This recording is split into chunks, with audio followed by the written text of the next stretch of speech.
Hello, Assalamualaikum. So, cara saya analisis first, bila kita nak analisis ni, korang boleh tulis kat buku sambil live ni kita boleh lah share tips sikit. So, bila kita nak analisis, make sure kita tahu dulu price tu nak ke mana. Okay, contoh, salah satu cara untuk nak tahu price tu nak ke mana, kalau korang nak buy, sekarang ni dekat sini kan. Okay, kalau korang nak sell dekat mana? Dekat situlah tempat korang nak exit buy.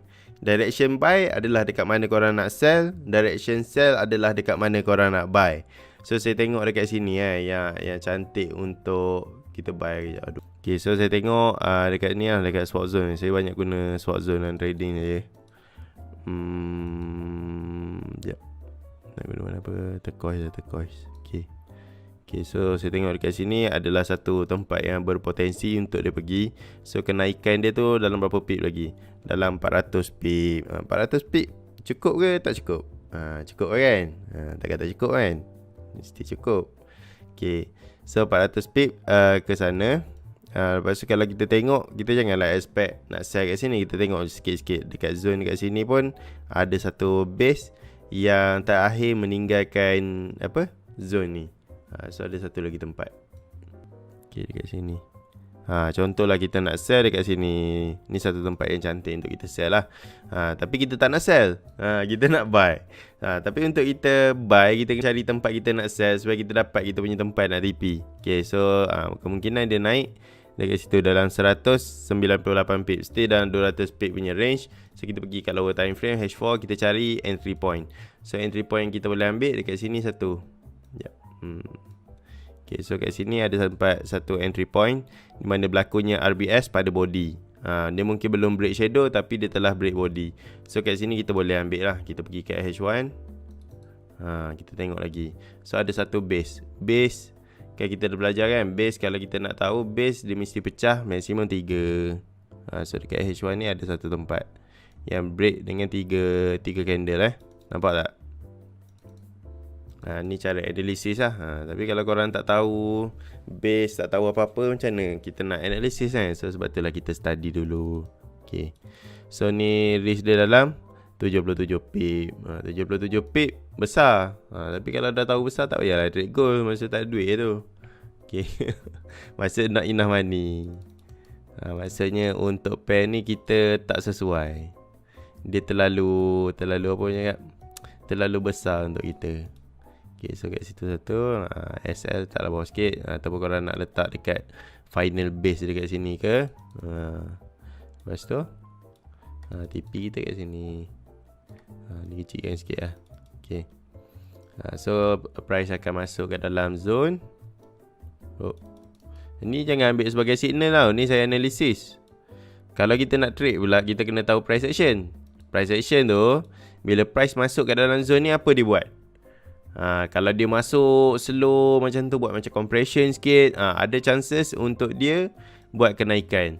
Tapi kalau tiba-tiba dia ramp satu kali, memang settle korang. So jangan guna buy limit. Kita tunggu dia masuk dalam zone dan kita decide based on price action. Dan dekat sini ada satu lagi tempat. Kalau contoh kita nak sniper apa kan, sniper buy. So kita cari RBS ke dalam base. So kat sini ada satu tempat juga menarik. So ni bila kita dah lukis tempat menarik ni, bukan bermakna kita nak letak apa orang cakap, kita nak letak QM. Bukan QM. Apa benda orang tulis ni? Bukan kita nak letak buy limit. Tapi kita nak letak satu level psikologi di mana kita nak tengok dekat sini akan berlaku price action yang kita inginkan. Contoh salah satu price action yang kita inginkan adalah rejection yang tidak close melebihi daripada garisan hijau yang saya tulis ni. So kalau dia berlaku price action yang macam kita nak, so ada potensi untuk dia buat kenaikan. Tapi tak ada kenaikan pacak macam tu. Kemungkinan dia akan buat macam trend sikit. Betul lah sekali. Sampailah ke TP kita. So untuk trade ni kita punya risiko dalam 90 pip. Tapi reward kita dalam 236 pip. Mungkin SL 90 pip. Cakap besar apa semua. Kalau besar masa kau tak payah trade gold lah. Duit kau tak cukup. Tapi kalau kita rasa macam boleh manage dengan MM kita, kalau dekat sini kita tekan 0.01, kita punya SL mungkin lah bawah 100, dalam bawah $10 macam tu. Tapi kita punya TP 234 pip. So kita dapatkan $23. So kat situ dah dapat 2 kali ganda daripada apa yang telah kita risikokan. Okay. Berapa lama price dalam base untuk tahu base tu dapat menolak harga? Okay. Tu cantik kat soalan ni. Okay, dia simple je. Kalau contoh base tu. Okay, ni base lah tak lawa ke apa kan. Okay. So price kan dia naik petak macam tu. Dia naik sikit, turun sikit, dia tinggal shadow apa semua kan. Betul tak? Dia naik, dia tinggal shadow sikit macam tu. So kalau dekat sini adalah daily, dia tak boleh berada dalam base tu kurang lebih daripada 1 hari. 1 hari tu maksimum. Tapi kalau dia duduk dekat luar base sepanjang hari, dia masuk, lepas tu dia terus main-main dekat luar macam ni, tu adalah potensi yang lagi bagus lah. Sebab apa? Dia tak duduk dekat dalam base. Sebab kenapa dia tak duduk dalam base? Base tu ada kekuatan untuk menolak dia. So tu dalam daily. So kalau korang pergi dekat HY, maksud dalam 1 jam dia tak boleh duduk dekat dalam base tu. Dia masuk, dia keluar. Lepas tu dia main-main dekat luar. Ataupun kalau dia main-main kat dalam tempoh 1 jam tu, tapi dia tak lebih daripada satu level yang dipanggil sebagai DP, decision point. Dia tak lebih, dia tak duduk dekat dalam decision point. Dia duduk dekat dalam kawasan base, tapi dia tak duduk dekat dalam decision point. Maksud tu decision point yang cantik, kalau dia sampai je dekat level decision point lagi, instant terus. Sudah. Nampak advance sangat Zo. Takkanlah nak instant terus. Apa confirmation? Itulah confirmation dia. Price action macam tu lah cara kita nak bercakap dengan price. Okay? Faham? Harap faham lah. Price action, untuk tahu soalan Yusri ni lebih kepada price action, PA. So untuk kita belajar price action, mesti waktu live market. Waktu live market saya tak ada masa. Sebab saya pun nak trade juga. Dan saya tak nak buat live, sebab nanti dia mengganggu emosi saya kan. Nanti saya nak trade GJ, orang tu habis gold, tengok gold. Saya tak macam tu saya kena fokus. Tapi boleh je trade, masalah boleh live trade. Senang cerita tu lah. Sponsor tak mencukupi. Nak buat apa-apa. Apa orang cakap, apa Joker cakap Joker yang famous tu If you are good at something, never do it for free. Good morning. Saya baru ni nak trade gold. Any good advice? Make sure modal mencukupi lah kalau nak trade gold sebab gold ni besar sikit movement dia. Jadi contoh candle rejection strong. Contoh candle rejection strong macam saya bagi tahu tadi. Dia takkan duduk dekat dalam base tu. Contoh dia tembak shadow macam tu. Lepas tu dia close. Strong strong. Senang. Nak complicate apa dan dia tak duduk lama dekat dalam base tu. Tu akan meningkatkan lagi dia punya ketinggian dia. Ketinggian dia. So rejection ni dia mesti reject Maksud kalau kita nak tahu satu tempat tu ada penghalang, ada dinding apa, kita langgar, kita tak boleh tembus dia. Maksud ada something, ada order kat dalam base tu. Base tu semua halimunan. Macam contoh kat sini kan, kita tak tahu base yang mana, sama ada base yang ni ke, base yang ni ke. Saya pun tak tahu, tak ada siapa pun tahu. Tapi macam mana kita nak tahu satu base tu boleh tahan price? Adalah berlakunya rejection, dia berlakunya penolakan. Kalau dia boleh tembus, maksudnya base tu tak bagus. Mungkin bunyi dia kelakar bila kita belajar bila saya belajar dengan supply and demand punya cikgu semua kan. Dia bagi tahu, kita takkan tahu. Ni Red Sword lah, Red Sword bagi tahu. Red Sword ni one of the best trader supply and demand memang superb. Saya pun belajar dengan dia dan dia pun banyak bagi insight dekat saya, sampai saya memang betul-betul boleh trade guna supply and demand ni.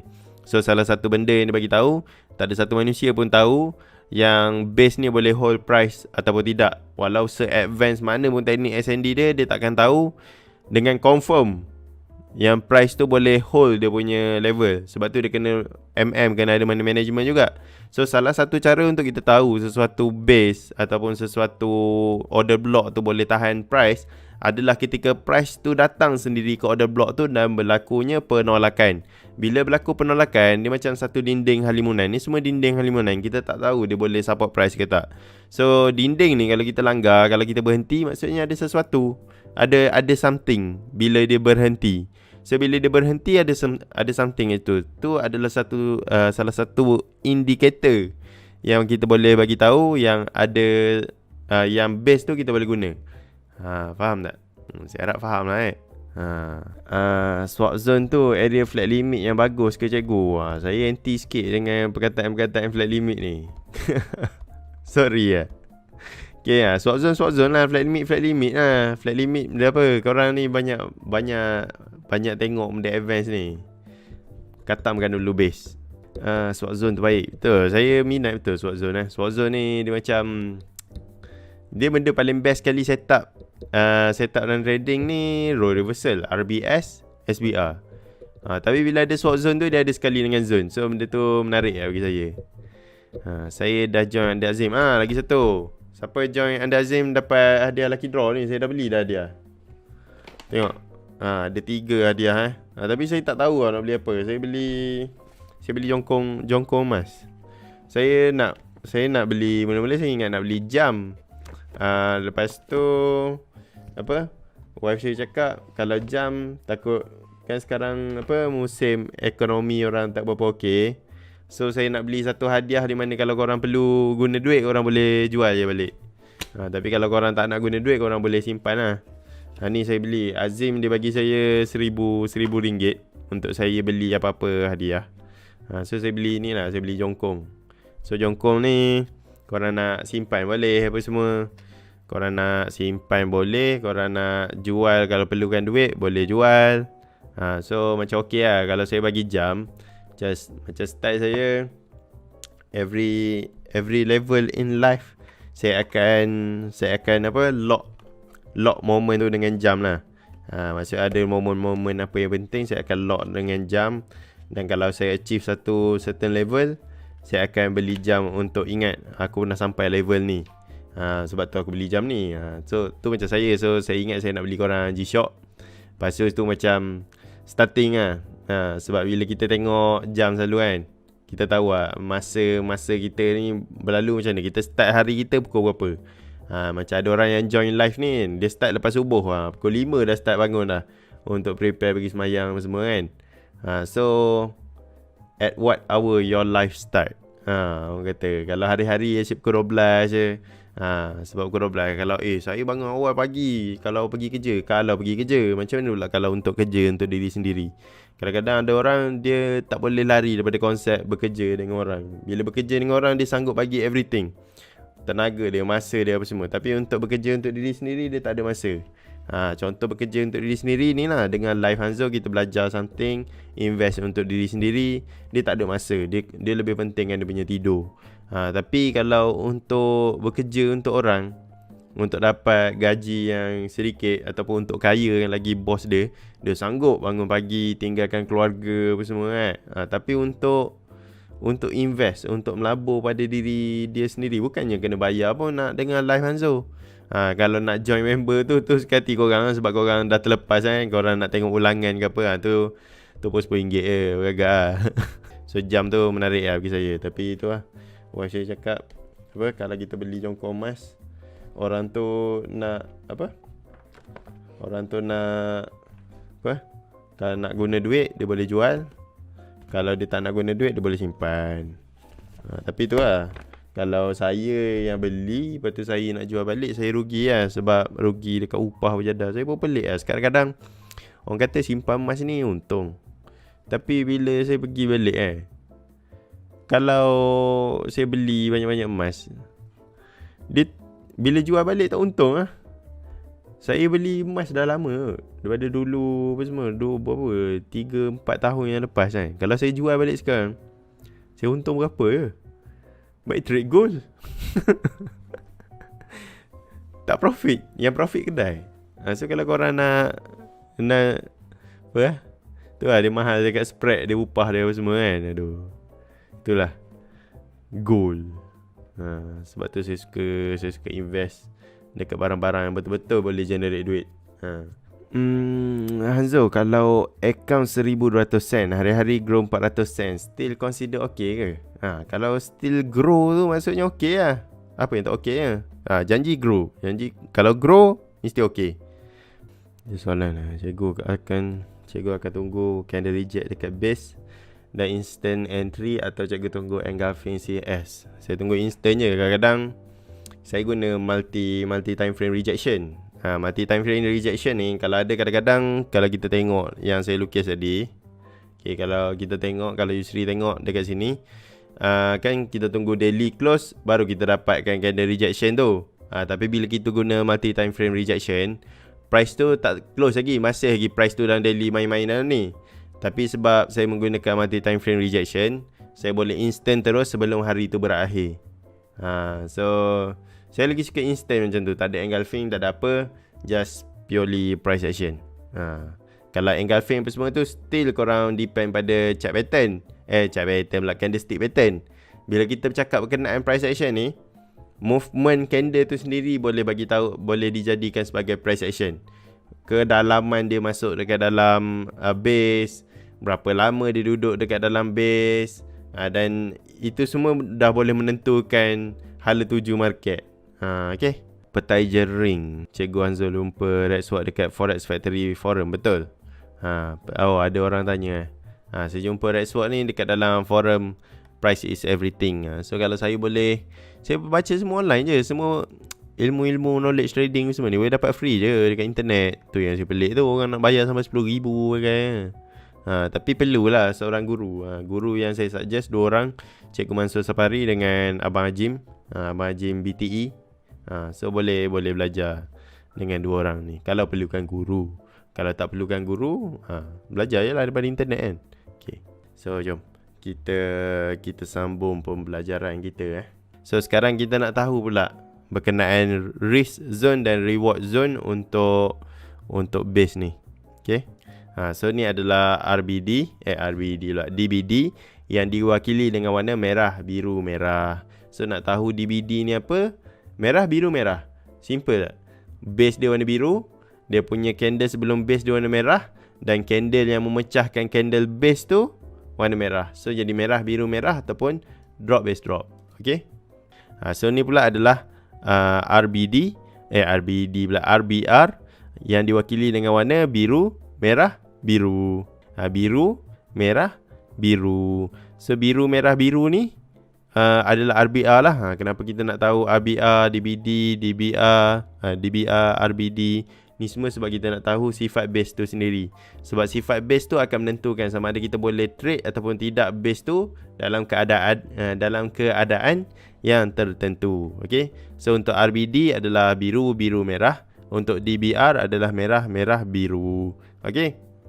Ni base ni adalah untuk menentukan dia punya sifat base. Base ni menerangkan berkenaan sifat price. Sifat price. So price ketika ini adalah sifat supply yang bersifat continuation.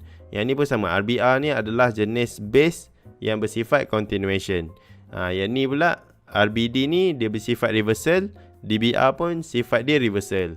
So bila kita tengok dia reversal ataupun tidak, kita kena tahu bila reversal atau tidak apa. Bila kita nak trade, kita kena tahu dia reversal ataupun tidak, ataupun continuation. So kalau contoh dalam downtrend, dia duduk dekat mid range, dia ada continuation, maka itu adalah lebih baik. Tapi kalau dia duduk dekat kawasan extreme, maka kalau kita dapatkan dia punya RBD ni, dia masuk dalam zone, lepas tu dia keluar lagi satu RBD, maka lagi tinggi chances dia untuk berlaku reversal. Sebab dia adalah tempat reversal dan reversal. Okay. Harap faham lah Hanzul, ilmu hold price waktu tengah hold position, kita entry dekat top. Sekejap. Okay, so Hanzul, ilmu hold price waktu tengah hold position, kita entry dekat top. Price retrace waktu dekat neckline. Berapa banyak candle dia dapat retrace sebelum potensi yang price dapat pecahkan neckline? Power betul soalan. Sekejap, kita kena lukis. Kita entry dekat top, okay. So contoh macam ni. Okay, kita entry sell kat sini kan. Okay, sell dekat top. Lepas tu dekat neckline, price retrace. Okay, so jadilah neckline kan. Sebab dia dah pecahkan kat sini, dia pecahkan. Okay, price retrace waktu dekat neckline. Dia dah pecah belum? Kalau dia macam ni, kalau dia turun macam ni kan, dia tak nak pecah lagi neckline. Ni dua keadaan lah yang saya cuba nak faham soalan Isma Haikal ni. So kita sell dekat top, dekat atas ni. Okay, dekat atas ni kita sell. Lepas tu bila dia sampai dekat bawah ni, dia retrace. Waktu dekat neckline, dia retrace. Sampai sini dia naik sikit. Ni apa yang saya faham daripada soalan ni lah. So dia naik sikit. Kita relax lah dulu. Kalau dia sampai kat sini pun kita relax. Sebab apa? Dia belum sampai lagi keadaan di mana kita betul-betul boleh buat profit dengan dia. So keadaan ni yang menyebabkan orang asyik nak asal biru close. Sebab dia tak ada keyakinan. Kadang-kadang dia terus sampai SL. Tak apa, bagi saya benda macam tu adalah normal. Sebab kadang-kadang saya pun kena break even, saya pun kena SL. Sebab apa? Saya hold terlalu lama dan saya tak close. Tapi tak apa, saya loss sama situ je. Dan saya tak rugi saya punya apa? Saya tak rugi saya punya conscious, saya punya kejituan jiwa saya. Sebab nanti bila saya dapat satu yang memang betul-betul boleh swing, yang ni semua dah settle lah dia punya loss. Tapi kalau keadaan dia macam ni, kalau keadaan dia retrace tu adalah retrace selepas macam ni, dia naik balik kat sini. Kalau dia naik lagi atas, saya akan close dulu. Dan saya akan buat re-entry. Bila dia sampai kat sini, saya akan re-entry balik, sell. So yang tadi tu saya dah close dulu. Asal biru close lah. Asal biru close. Ataupun saya nak hold pun boleh je. Tapi kadang-kadang saya akan buat asal biru close juga. Okey je asal biru close tu bukan sebab saya tak boleh nak hold, tapi sebab saya nak ambil posisi yang lagi strategik. Contoh kalau dia naik atas sikit lagi, saya boleh dapatkan entry yang lagi strategik. Okay. Lepas tu dia turun lebih pada neckline. Bila dia turun lebih pada neckline ni, dia satu potensi dia satu movement yang baik lah, di mana sell ni kita boleh buat break even. Selagi dia tak pecahkan neckline, maksud dia tak mewujudkan right shoulder, kita tak boleh nak retrace lagi. Kita tak boleh nak break even lagi sebab dia belum ada decision lagi. So bila dia dah kat bawah macam ni, lepas tu dia retrace macam tu, kadang-kadang saya akan sell lagi kat sini at position. Okay, berapa? Lepas tu ni soalan Isma, berapa banyak candle dia dapat retrace sebelum potensi price dapat dipecahkan? Bila soalan Isma ni cakap apa berkenaan berapa banyak candle, dia tak, soalan tu bukan tak valid. Macam mana Kalau saya cakap tak boleh lebih 3 candle, kalau candlenya kecil 1, 2, 3 macam tu, dia still valid. Tapi persoalannya bukan berkenaan berapa banyak candle untuk dia retrace balik. Tapi sampai level mana. Kalau dia macam gini pun tak kisah. Ni berapa banyak candle kan dah sideways macam ni kan. As long as dia tak pecahkan level neckline ni, kita boleh hold dia. Tapi kalau dia dah macam ni, dia naik atas sikit, korang close dulu dan cari posisi yang lebih strategik lah. Kecuali dekat belah sini dia macam ni. Kalau dekat tepi dia macam ni, maksudnya dia dalam keadaan uptrend. InsyaAllah dekat sini ada satu base di mana dia akan masuk dan terus fly lagi. Okay. Ni kita cerita kalau keadaan dia daripada macam ni lah. Kalau keadaan dia pada atas macam ni, InsyaAllah dia retrace, nanti dia buat compression dan dia akan buat penurunan lagi. Okay. Dia macam bentuk flat. So untuk berapa banyak candle dia tak valid sangat soalan ni. Tapi yang paling penting adalah dekat level neckline ni dia tak pecahkan, maka tu adalah satu benda yang baik. Tapi kalau dia pecahkan, kita boleh cari posisi yang lagi strategik untuk kita entry lagi. Okay. Jangan hold lama-lama sangat. Okay, jangan hold lama-lama dalam keadaan price yang tak menentu. Kalau dia dah memang buat trend apa semua, kita hold lama-lama tak apa. Tapi kalau dia macam sideways, pelik-pelik bentuk, itu kita tak nak lah. Okay. Betul ke kebanyakan time frame besar lebih kukuh untuk hold position lebih jauh? Soalan less gila ni pun bagus juga. Okay, ni soalan baru. Betul ke kebanyakan time frame besar lebih kukuh untuk hold position lebih jauh? Kena faham dulu konsep time frame. Okay, kalau kita pergi buka kat weekly, dia bukan masalah pergi jauh sebab time frame besar tu kukuh. Tapi sebab time frame besar tu, pitch ni besar. Tahu tak pitch ni besar? Dia punya movement dia tu banyak. Ni kita tengok satu shadow macam ni bodoh je kat weekly, tapi ni 162 pip. So bila kita ada posisi macam contoh dekat sini, kita tandakan ada satu shadow base kat sini lah. Contoh. Okay. Kita tengok kat situ dia buat kenaikan adalah 60 pip. Ni untuk GU. Untuk GU pula, untuk weekly. Tapi kalau kita tengok dekat H1, dia punya kenaikan dia dekat sini nampak. Sampai kat sini dia terus naik. Berapa tu? 196 pip. Ni macam jauh lagi. Betul lah. Base kat sini. Lepas tu dekat sini dia punya yang warna biru tu, period separator satu. Dekat situ lah lebih kurang so dekat sini. So dia pun terus naik. Tapi kita tengok kalau dekat sini, kita tengok, kita pun tandakan base kat sini kan. Ni adalah base yang pecah Betul ke base yang pecah? Base yang pecah yang ni. Okay, dapatlah sniper kat situ kan. So dia pun terus naik. Nampak pergerakan dia macam jauh, besar kan. Tapi kalau kita buka weekly, kecil je. Tapi dia bukan disebabkan higher time frame tu lagi kukuh ke, lagi power boleh hold position jauh, tapi sebab movement dia tu besar. So untuk dapatkan movement besar, risk pun mesti besar kan? Tak semestinya. Sebab risk kita boleh ambil risk dekat lower time frame. Nampak? Kalau kita ambil dekat candle ni, kalau kita ambil dekat candle merah ni, risk dia berapa? Dalam 73 pip. Tapi kalau kita tengok dekat H1 tadi, kita ambil yang kalau kita ambil dekat base decision point tu, berapa je risk dia?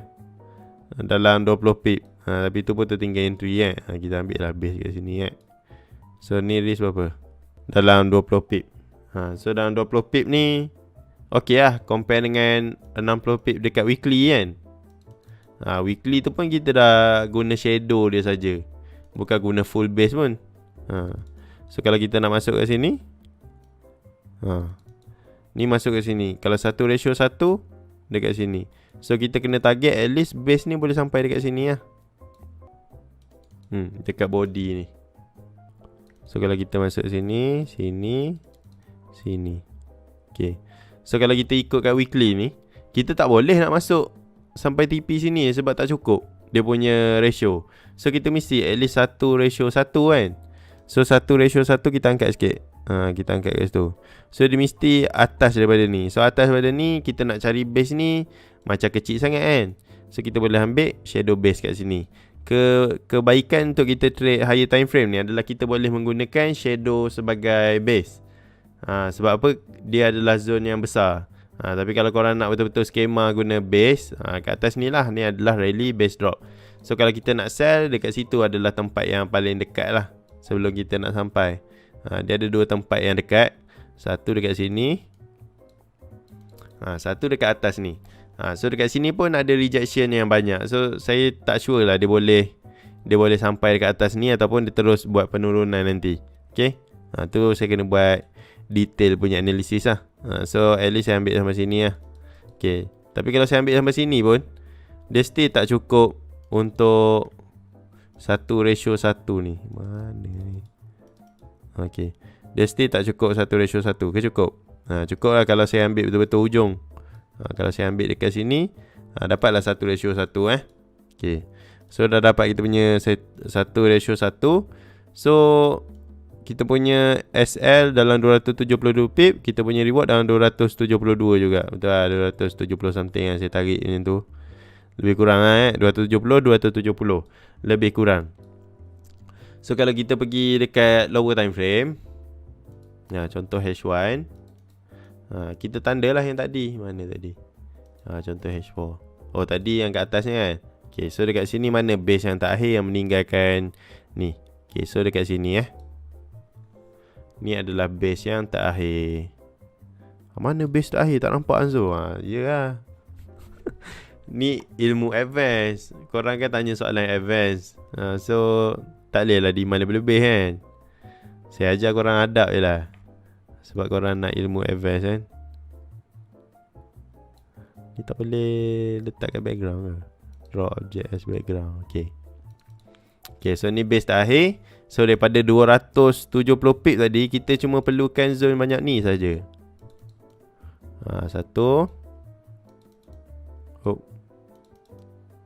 dua. TP kita sampai sini. Sampai mana atas dia? Sampai atas sana. Okay. So price masuk dalam zone. Lepas tu dia patutnya sampai kat sini, tapi dia tak sampai kan. Dia sampai dekat sini je. Tak apalah. Sebab tu kita perlu pentingkan price action. Bila kita nak TP pun perlu price action. Ni adalah price action yang nak bagi tahu dia tak nak duduk pun dekat dalam base ni. Nampak tak? Dia ada berlaku rejection pada body dan tak ada apa-apa yang close dekat dalam body ataupun tak ada niat pun dia nak menembusi base ni. Okay, sebab itulah dia sampai situ saja. So kat sini kita tengok risiko kita dalam 60 pip, tapi reward kita boleh pergi sampai 300 pip. Tu yang saya maksudkan dengan multi time frame. Okay, so higher time frame ni dia tak ada pegang apa, dia bukanlah lebih kukuh ke, bukanlah lebih power ke apa, tapi sebabkan dia punya risk and reward ratio dia tu besar, pergerakan dia tu besar. Dan bila kita gabungkan dengan pergerakan pada lower time frame, kita dapat kecilkan kita punya risiko. Dalam masa yang sama kita dapat increase kita punya reward. Sebab tu sahaja kita akan guna higher time frame, sebab kita nak nampak dia punya bigger picture. Dia tak ada power sikit daripada lower time frame ke apa ke, sama je. Cuma kita nak nampak bigger picture, dia nak pergi mana. Kalau kita hanya berpandukan H4, kita sampai sini je lah kita nampak.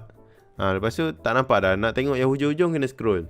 Tapi kalau kita tengok weekly, kita dah nampak dah. Okay, sebenarnya nanti dia boleh naik sampai sini. Sebab kita nampak hala tuju dia depan mata, tanpa scroll, tanpa apa. So kita dapat lagi fokus. Tapi kalau kita pergi kat H4, kita nak tahu dia nak boleh pergi potensi sampai mana, kita kena scroll sampai sini. Ataupun kita kena kecilkan. So bila kita kecilkan macam ni, kita perlukan apa orang cakap, kita perlukan monitor yang lagi besar lah. So dekat sini bila kita tengok lower time frame, kita akan nampak dia punya pembentukan trend apa semua. So kat sini kita tahu price ada kemungkinan untuk dia naik lagi sampai sini. Ni cuma adalah dia buat retracement lah. Dia boleh naik sampai sini. Base kat sini kan. So sangat jelas nampak. So dia kena tunggu dia pecah dulu dua ni. Nanti dia akan buat trend sikit, macam tu sikit. Lepas tu nanti dia sampailah kita punya TP. So maksimum kita boleh hold sampai berapa? 470 pip. Okay. Base terakhir tu origin move ke? Bukan. Base terakhir tu saya maksudkan dengan base yang terakhir memecahkan base. Base dia lebih kepada dia macam mana? Decision point. Dia bukan decision point, dia apa benda lah. Base terakhir lah. Macam mana lah dia kat last base. Lebih kurang macam tu lah. Nanti lah kita belajar. Coach, bila ada price action pull flat pull at market downtrend, kita expect price nak sambung pull sekali lagi, sekali naik. Kenapa macam mana apa benda soalan ni. Okay, bila ada price action pull flat pull at market downtrend, kita expect price nak sambung pull sekali naik. Kenapa pull sekali naik? Nanti korang tulis soalan tu betul-betul sikit. Saya pun cuba nak faham. Jom kita lukis. Okay, market tengah downtrend. Lepas tu berlaku pula ni pull flat pull. Okay, berlaku pull flat pull at market downtrend. Okay, market tengah downtrend, berlaku pull flat pull kat sini. Okay, kita expect price nak sambung pull sekali naik. Elo ada tak? Sambung junam. Okay, Elo kata sambung junam. Okay, so bila sambung junam, boleh lah sambung junam selagi tak pecahkan trend. Nanti dia dah naik macam ni, ada structure breaker. Lepas dia naik pecah lagi sekali, maksudnya confirm lah trend nak berubah. So kita masuklah buy pula. Tapi selagi tak ada tanda untuk dia berubah trend, kita follow je lah. Ni adalah cuma bonus. Bonus untuk korang. So boleh masuk. So yang lain tak ada pull flat pull pun tak apa. Dia cuma setup. Masa tu tengah downtrend, tiba-tiba ada keluar pull flat pull, sell, masuk. Tapi kalau tak ada pull flat pull, boleh sell tak? Boleh lah. Ni kan macam mid range ataupun lower quartile range, masuk lah. Masuk lagi sampailah kaya. Macam tu. Jom kita belajar pasal base. Ni dah mengapu ni. Nanti kita tak ada hala tuju kita punya live. Saya suka benda yang berhala tuju. Kalau tak nanti tanya jawab soalan advance, nanti newbie pun tak nak ikut sekali. Saya lebih pentingkan newbie daripada bukan newbie. Sorry lah. So bukan newbie ni soalan dia pelik-pelik sikit. Kalau newbie ni soalan yang penting. Soalan kami tak penting ke? Soalan advance ni macam mana kak? Tak penting lah. Lebih kurang macam tu lah. So bila korang dah pergi melalut sampai advance yang terlalu jauh, korang pun dah tak faham dah apa meaning korang nak trade ni. Korang nak trade ke korang nak jadi profesor? Nak jadi macam Hanzo, profesor, tahu semua benda tapi bangang. Tak ada, saya ni kira macam banyak juga saya belajar. Last kali saya guna basic je. Cuma untuk macam advance tu dia top up sikit-sikit lah. Dia adalah membantu sikit-sikit. Tapi nak cakap dia membantu sepenuhnya tu tak ada lah sebelum ni saya dah buat kelas nama dia Shadow Code Academy. So lepas kelas ada kena hantar homework. So homework tu saya akan check satu persatu. So mana yang salah saya akan screenshot dan saya akan letakkan dalam group. Dan yang saya akan bincangkan macam ni salah lukisannya. Bila salah lukisan maksudnya apa? Alah, lukisan je salah bukan. Bila salah lukisan kau punya analisis nanti pun akan hancur. So saya akan betulkan lukisan semua. Macam ni cara nak tengok trend, macam ni cara nak tengok base. Dan dalam base ni pula saya korek bedah lagi. Base yang ada apa, trend yang ada apa, trend berapa banyak jenis sifat trend. Kalau trend panjang pendek macam mana. Kalau bentuk macam ni asymmetrical punya structure, complete structure macam mana, complete structure punya cycle macam mana. So lepas dah complete cycle, apa benda yang akan berlaku. So kita akan belajar detail sampai saya punya student boleh swing. Tu syarat. Tak ada saya ajar sampai kaya. Saya bila orang tu dah boleh swing, InsyaAllah dah cerah dalam masa hadapan dia. Dia nak buat prop trading ke, dia nak buat copy trade ke, dia nak buat file manage ke, dia nak buat signal ke, InsyaAllah dia boleh buat semua benda.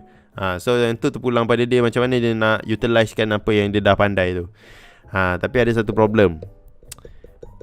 Bila dah terlampau banyak kuasa, dia knowledge ni power. Bila dah terlampau solid knowledge tu, dia start akan jadi overconfident. Bila overconfident, dia kalau dia lupa cara nak control diri dia, dia akan jadi ni lah, nak cepat kaya. Aku dah power tapi aku tak ada duit. Apa benda aku nak buat? So sebelum ni ada student saya yang bagus juga. Dia boleh swing apa semua. Ratus-ratus pip dia boleh swing. Tapi silap dia pergi ambil duit orang. Dia pergi ambil duit orang dan buat file manage yang orang kenal dia. Kalau macam saya bagi tahu nak buat copy trade ke apa ke, jangan bagi orang kenal kau. Kalau orang follow kau adalah disebabkan performance, bukan disebabkan popularity, bukan disebabkan marketing apa semua, bukan. Orang follow kita sebab performance dan kita akan dapat duit based on our performance. Dan salah satu sebab lagi, bila orang tahu, emosi kita akan terganggu. Saya dah pesan dia banyak kali dalam benda tu. Bukan pesan dia je, banyak student saya pesan. Kita memang power trade, kita memang boleh trade. Tapi bila orang push kita punya psikologi akan hancur. Sebab paling penting dalam trading adalah psikologi. Dan walaupun saya dah train diorang punya psikologi untuk trade, tapi saya tak ada train psikologi diorang untuk berurusan dengan manusia. Manusia ni dia pelik perangai dia. Dia datang kat kita, dia nak invest. Dia cakap tak apa, abang bagilah berapa-berapa pun, saya follow je. Tapi nanti sehari selepas dia bagi duit kita, dia tanya, bang kenapa tak trade? Bang tak ada position pun. Dia akan main-main dengan korang. Position ni bukannya hari-hari kita nak trade. Bukan position ni. Position bukan hari kita nak buka. Trade ni pula bukan hari-hari kita nak trade. Macam style student saya, kita akan trade sekali, cukup makan untuk sebulan, cukup makan untuk 3 bulan. Macam tu. Tapi bila orang yang baru join, contoh dia join pada bulan yang kedua, next adalah quarter 2. Kan kita dah bincang kan sebelum ni macam mana cara saya trade. Ada quarter 1, quarter 2, quarter 3, quarter 4. So orang tu pula masuk pada masa Q2 dan trade tu pula dah berakhir pada Q1. Q1 tu dah dapat dah 300 pip. So dah boleh relax dah selama 3 bulan. So next untuk Q2 bulan April, barulah ada trade. Tapi dia masuk bulan Februari ataupun bulan Mac. So dia nak kena tunggu 2 bulan sebelum adanya trade yang baru. So dia meroyan lah. Dia cakap kenapa tak trade, tipu lah apa semua. So benda ni akan mengganggu emosi file manager tu. Sebab dia bagi tahu siapa diri dia dan dia pergi kutip duit tu sendiri. So dia sebabkan stres, kena push macam tu, dia pun trade. Dia pun trade apa semua, trade yang langgar SOP, trade yang lebih daripada limit. Maksudnya trade lebih daripada yang sepatutnya dia buat lah. Dia dah achieve dah 30%, 50% untuk kuarter 1 tu, tapi dia pergi push lagi. Tu yang problem. Lepas tu lagi satu student saya tu, dia pergi guna nama saya. Dia cakap Hanzo yang trade. Lepas tu dia MC kan. Dia sebab dia nak cepat. Macam mana orang tak percaya dia. Orang nak dapat trust orang ni susah. So apa nak senang, guna je lah nama Hanzo. So dia guna nama saya. Lepas tu dia dia guna nama saya. Lepas tu dia kutip dua orang. Hampir 270,000 yang saya tahu lah. Yang report dekat saya 270,000. Mula-mula saya dapat mesej pada dia tu pagi. Dia minta maaf dia guna nama saya. Lepas tu saya pagi, pukul 5 pagi ke berapa pagi, 4 pagi ke apa, saya tengah baru bangun tidur semua kan. Mama saya pun cakap lah, okey. Jadi lelaki kena bertanggungjawab. Saya cakap macam tu lah. Simple. Student scam orang. Nah, macam mana? Saya boleh buat apa? Jadi manusia bertanggungjawab je lah. Tu je lah pesanan saya. Lepas tu malam tu saya kena attack dengan mangsa dia. Mangsa dia cakap, bang, student abang scam abang guna nama abang semua. Lepas tu macam saya tengok macam isu ni berat je kan. Lepas tu saya pun pergilah buat report polis. Tu salah satu student saya. Tu sebabkan Shadow Code Academy. Shadow Code Academy ni akademi yang agak berbahaya lah. Dia bukannya ajar orang buat jahat. Dia sebab knowledge dalam tu terlampau, tak adalah complete. Sebab saya ada sorok something juga. Dia sebab saya boleh guide orang sampai memang betul-betul power terus. Macam tu lah. Dia kan Zul cakap macam ni nak promote kelas bukan. Saya memang takkan buka dah kelas tu. Tapi kalau korang nak tengok testimoni pun ada. Tapi saya bukan nak jual kat korang. Saya boleh tunjuk student saya punya trade. 300 pip, 500 pip tu permainan.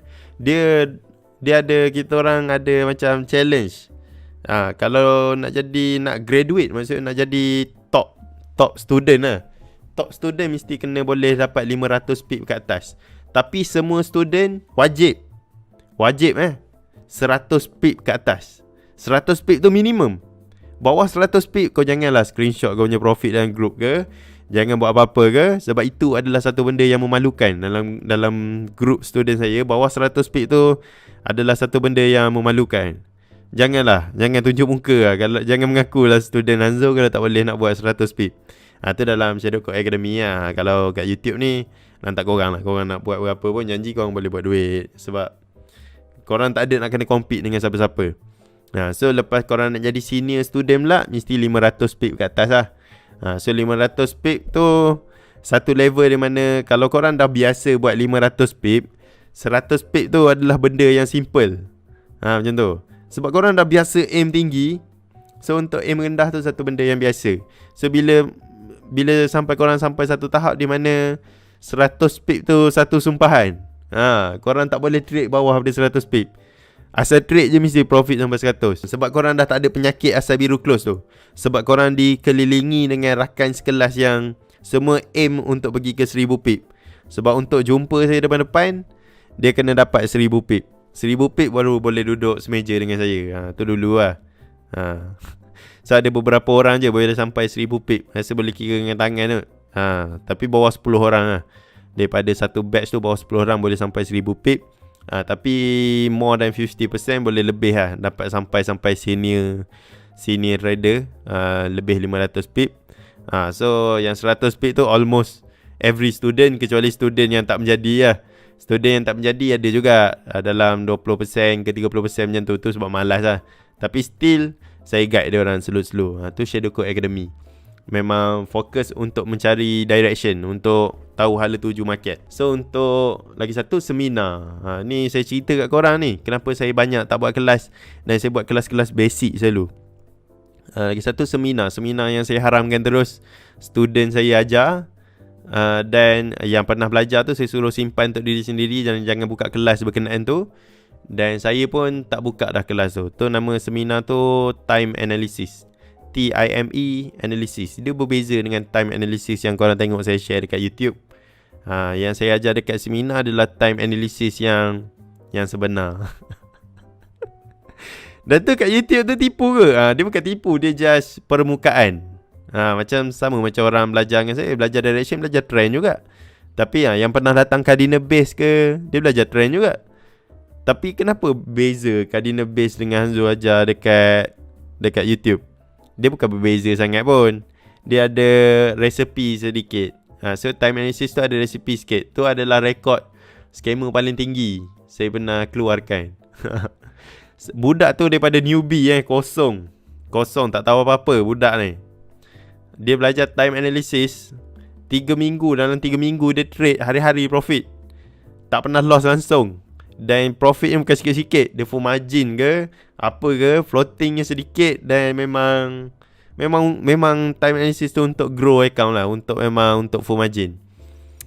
So apa dia buat pada minggu ketiga? Dia kutip duit orang. Dia rasa macam lambat sangat lah, aku nak full margin yang modal besar sikit.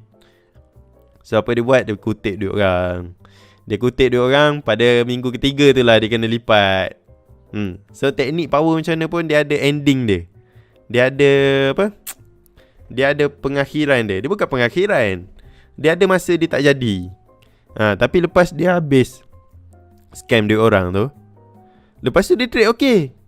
Dia trade boleh. Dia boleh trade. Cuma masa dia ambil duit orang tu je dia kena lipat. So kita faham tak? So yang tu seorang. Lepas tu ada juga yang time analysis. Terus buat kelas yang macam ajar live trade. Suruh orang paksa orang depo, lepas tu live trade ramai-ramai. Yang tu masa dia buat seorang jadi, masa dia ajak orang tak jadi. Time analysis ni macam berhantu sikit. Korang kena trade sendiri.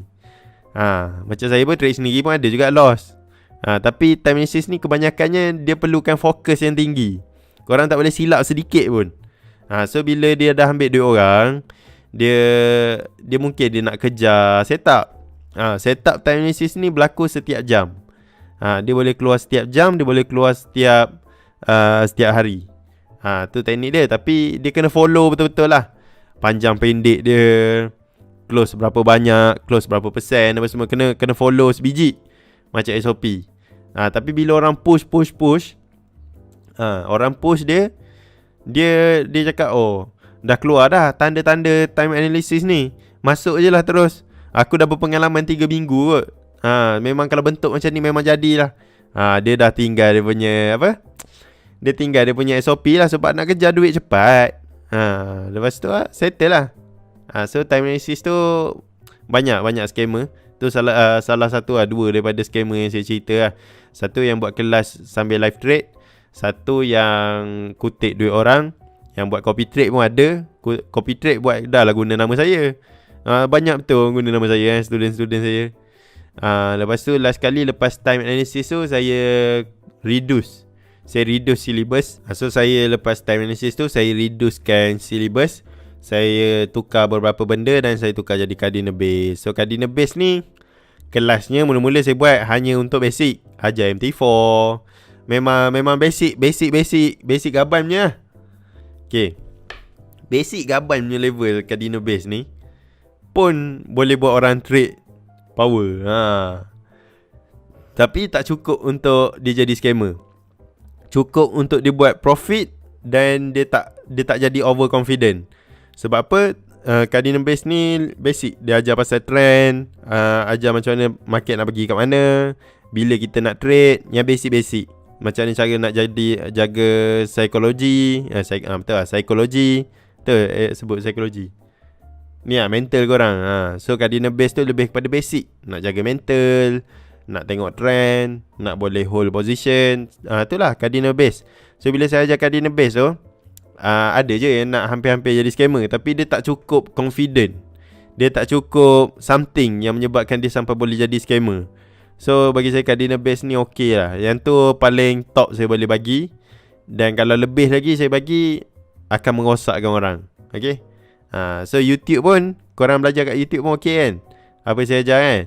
Just imagine benda yang betul-betul ya sampai saya boleh gelar seseorang tu pelajar saya. Kalau YouTube ni korang lebih kepada subscriber. Tu bukan student, tu traitor. Betul. Dia betul lah. Sebab tu bila kita jadi guru, kita tak boleh bagi semua. Kita kena simpan buah sikit. Supaya kalau student tu berubah jadi traitor, kita tak rugi pun. Sebab aku tak ajar semua. Kau dah berperangai macam ni. Macam tu lah Okay. So kalau price nak teruskan direction, mesti ada roadblock kan. Jadi masa bila nak entry?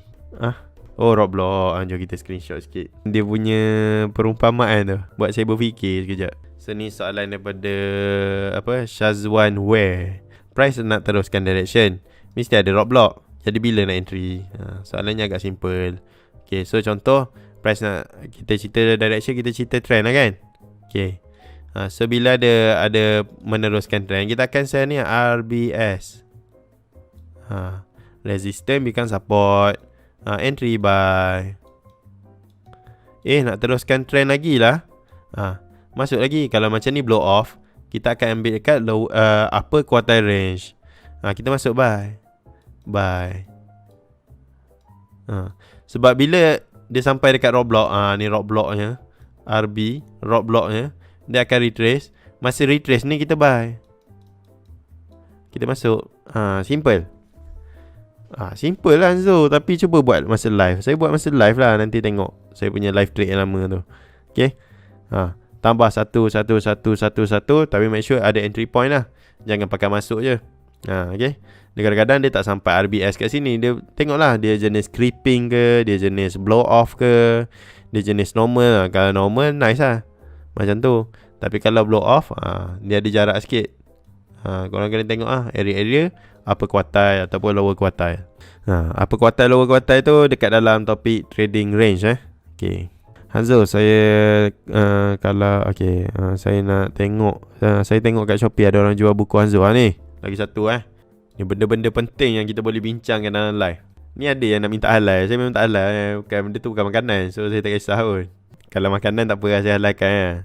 Okay, ni Eric ni tanya, Hanzo, saya tengok kat Shopee ada orang jual buku Hanzo. Buku dari kelas mana tu? Kalau buku dekat Shopee tu, saya pernah keluarkan satu buku je. Saya ada banyak buku nak keluarkan, tapi disebabkan satu perangai manusia ni, saya tahu tak jadi nak keluar. Okay, tu adalah buku akademi saya. Dalam akademi, kita tak guna buku. Buku tu untuk remind diri saya, hari ni topik apa kita nak belajar. Hari ni topik apa Jom kita tengok sikit. Kalau ada lagi silibus-silibusnya. Student saya ada tag saya. Ada tengok apa?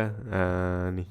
Okay, ni student saya ni 2019 punya student, dah tinggal 70 orang. Ada yang account dah kena deleted lah apalah sebab kan Telegram lama tak aktif, jadi macam tu. Tinggal 70 orang Itu rasa ada 100 orang ke 120. Ni dia tanya, salam, apa jadi kat Forex? Ni nanti saya reply dia orang tu je nak tunjuk. Forex tahu jadi apa Lepas tukar management ni, saya macam tak ambil tahu sangat dah pasal Forex. Saya just trade biasa-biasa je.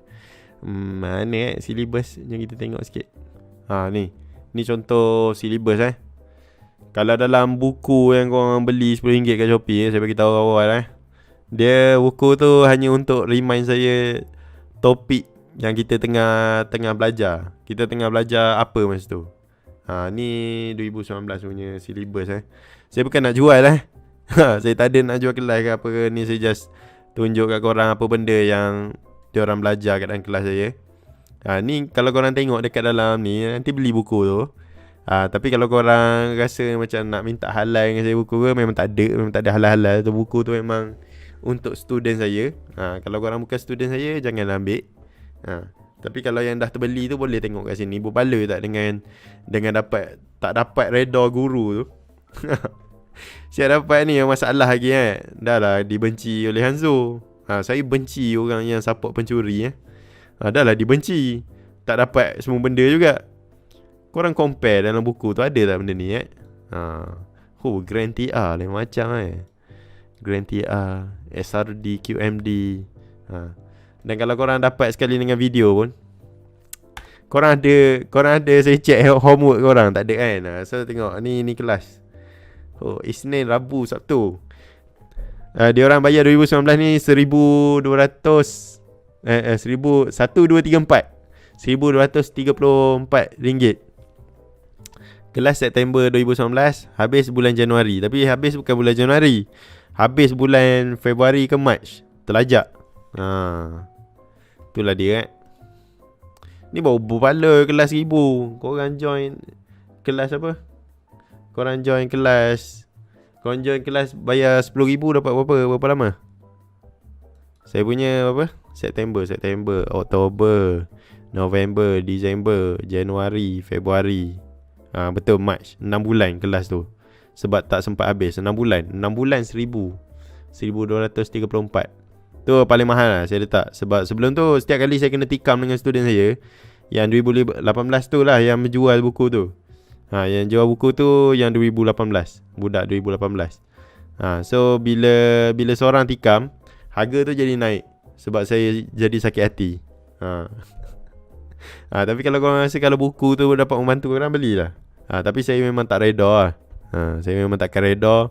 Korang PM saya tiba-tiba minta reda ke apa ke, korang pergilah minta reda dengan pencuri tu tapi buat halal haram saya tak ada tu buku Nanti korang lah, korang nak baca ke apa, tak ada halal haram ke apa ke. Saya bukannya nak jumpa korang kat akhirat. So janganlah cakap nak merangkak cari Hanzo. Tak ada. Saya tak reda je. InsyaAllah lah halal, tapi saya tak reda lah. So tak ada masalah sampai nak kena cari saya kat akhirat ke apa, tak ada. Nak buat apa? Tunggu orang kat akhirat. Orang kalau boleh masuk syurga, masuk terus lah, kan? Saya maafkan korang atas kesilapan. Tapi kalau memang kesengajaan, nak buat macam mana kan? Tapi saya tak nak ada apa-apa urusan dengan makhluk di dunia masa saya kena hisap nanti. Apa-apa dosa yang orang buat dengan saya ampunkan, sebab saya tak nak jumpa dia. Tapi apa-apa dosa yang saya buat dengan orang, semoga dia pun maafkan saya. Okay.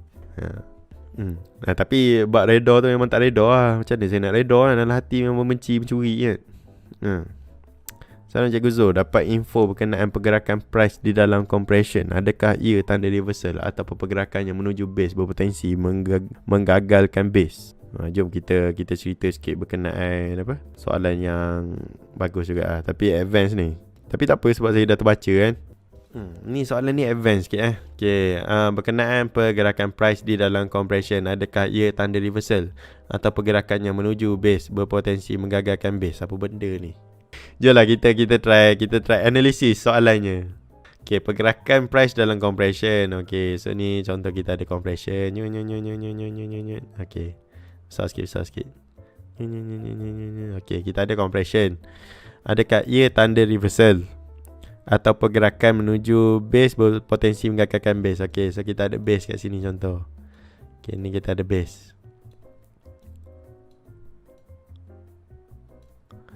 Kita warna sikit. Okay. Adakah ia tanda reversal ataupun dia berpotensi untuk menggagalkan base? Okay. Nak tahu tak jawapan dia? Kalau nak tahu, angkat tangan. Kalau nak tahu, cakap nak tahu. Sebab soalan Hazim HK ni soalan advance. Saya pun tak ada ajar compression dalam siri belajar. Kita buat live kan nak bincang pasal siri belajar. Tapi soalan Hazim ni dia advance. Siapa nak tahu tak? CP yang gagal clear order, CP naik atas pacak atas baru Junam. Okay. Sebenarnya simple je nak tahu compression tu akan gagal ke akan gagal ataupun tidak. Nak tahu bagi tahu cepat. Nak tahu tulis Okay. Ramai orang nak tahu First Hazim kena tengok ni kita ambil warna apa Okay, warna ni Okay, ni benda ni kita nak tahu dia berlaku dekat mana dan macam mana bentuk dia ketika dia berlaku. Kalau dia berlaku macam ni,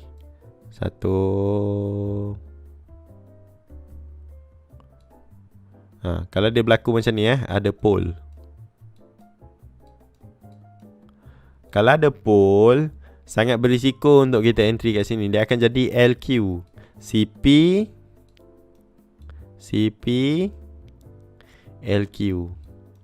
Okay, sebab kan soalan Hazim kan advance, saya akan jadi CP LQ. So kena cari base yang lagi tinggi sikit. Bukan base yang dekat sini. Base kat sini insyaAllah tembus.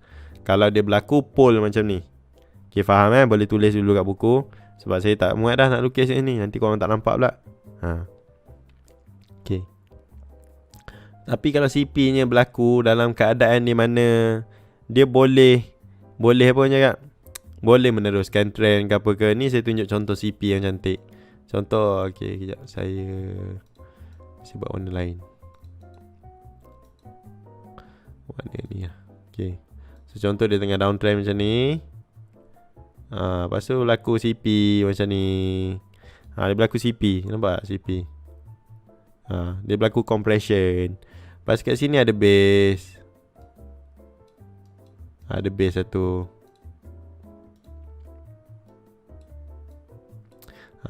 Kalau macam ni, kalau berlaku base macam ni, nampak trend cantik apa semua, InsyaAllah lah dia terus turun. Okay, selalu banyak orang belajar supply ni yang baru-baru, dia belajar terus advance, dia ambil yang ujung. Celaka haram punya jauh Kejap, celaka haram lain macam tu bahasa. Sekejap je kita tengok mana ada. Jangan cari yang jadi. Cari yang jadi memang ni boleh. Boleh. Pull.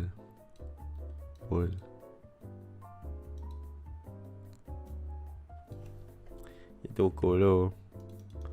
Okay, cun. Nampak. Okay, ni dia punya CP ni. CP tangga-tangga dia nampak, kosongkan order. Nampak dia kosongkan order. Lepas tu dia kosongkan order, nampak tak? Ada kosongkan order kat situ. Lepas tu ni swap zone pun dikosongkan. Lepas tu ni pun dikosongkan. Ni pun dikosongkan. Sampailah dekat sini tak dikosongkan. Ni adalah yang terakhir yang tak dikosongkan lah. Ni tak dikosongkan. Ni korang tanya pasal compression ni, ingat tak? Tahu tak macam mana nak tahu order dah dikosongkan apa semua kan? Tahu kan? Okay. Lepas tu dia tunggu, dia cari kat mana sini kot. Ni ke? Sama ada dia ambil QM kat sini.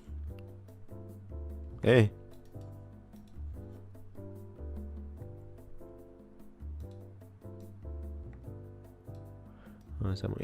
Kenapa silap tekan. Okay, sama ada dia ambil QM kat sini ataupun QM kat sini.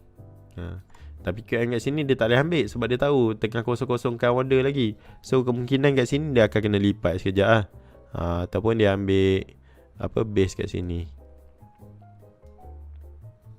Aduh, mana lain tak ada ke? Dia ambil base kat sini. Dia ambil shadow base kat sini. Si ada FTR lagi si ada FTR semua. Pop kena lipat. Turunlah sekejap kat sini. Dia turun dalam dalam 50 pip. 50 pip lepas kena lipat balik. 50 pip kena lipat balik. Padahal kalau dia follow je trend ni buy, lagi banyak dapat. Sebab tu saya suka follow trend. Bukannya sebab trend tu is your friend ke apa, tapi sebab memang benda tu memang jadi. Okay, so lagi satu kat QM kat sini. Tahu QM atas ni. Lantak lah korang nak ambil mana. Nanti saya lukis satu zone besar sikit.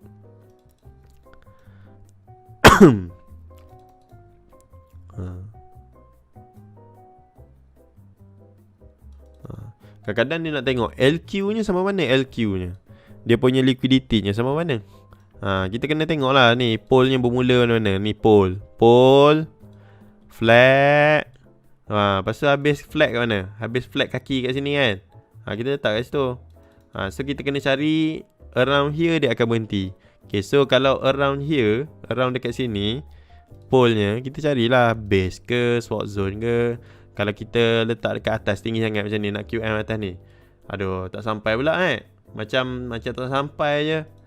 Boleh je nak letak, tapi macam saya bagi tahu, saya suka swap zone. Okay, so kita pun cari swap zone. Okay, swap zone cantik kat sini. Ada merah satu kat sini. Okay, ni pun swap zone. Okay, 1, 2. So kita tengok kat sini, Hanzo alah tembus juga kena SL. Okay, tu sebab korang guna SL. Hanzo tak guna SL. Hanzo guna cut loss. Sistem cut loss lain sikit. Sistem cut loss, lagi mana price tak close dekat dalam selagi price tak close dekat luar lebih daripada base, kita boleh hold position kita. So kalau korang tengok dekat sini, last kali dia makan juga yang tak sempat makan, nampak? Tak ada apa benda retrace. Ada kat sini. So last kali kat sini ni last kali. Okay, so dia makan kat sini dan dia makan juga kat sini. Last kali dia turun. So daripada sini kita punya risk dalam 30 pip. Reward kita dalam 370 pip. Okay, lepas tu dia turun lagi. Dia turun buat trend. Last kali buat trend je. Tu yang paling simple. Okay, tu soalan pasal compression. Okay, alright. Dia memang benda nampak Hanzo dah jadi boleh sembang. Ya, memang setup ni memang dah jadi, senang sembang.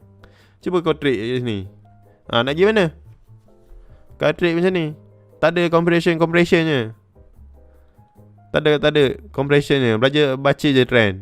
Price nak pergi mana sekarang? Kat sini ada apa? Ada base. Ada base satu, swap zone ke apa ke, jadah ke. Ya. Ni tak boleh jadi base. Boleh sebenarnya. Tak apalah, saya ambil candle tu jadi base. Kau orang tanya, tu bukan base Hanzo, orang lantak aku lah. Ataupun nak guna base kat sini ke. Nanti dia masuk kat sini, nanti masuk buy lah. Susah sangat trade. Bukan susah pun.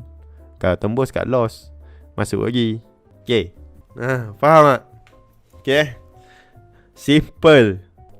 Hanzo ada pakai indicator? Ada. Saya pakai candlestick dengan mata. Candlestick yang korang tengok ni. Ni candlestick ni indicator. Kalau dia cakap dia tak ada indicator, dia lebih kurang kosong macam ni lah. Tapi apa, ni pun indicator lah. Price is indicator juga. So nak cakap saya tak pakai indicator, pakai lah. Kalau orang baca fundamental saja pun dia guna fundamental tu sebagai indicator. Maksud indicator ni apa benda juga, panduan lah. Dia macam indikator, macam tu lah. Tapi indikator yang cacing kerawit apa semua memang tak ada lah. Saya pakai candlestick. Time resist setiap jam. Time resist apa benda time resist setiap jam ni? Untuk time resist itu berupa candle atau analysis di time frame jago. Time resist tu dia set of SOP. Dia bila ada SOP ni, korang boleh buat anything. Korang ada sistem.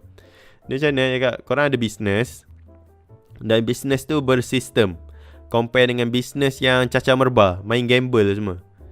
Dia lain bila kita dah ada SOP, dia memang macam mana cakap, padu nak mampus lah macam tu. Lebih kurang macam tu lah.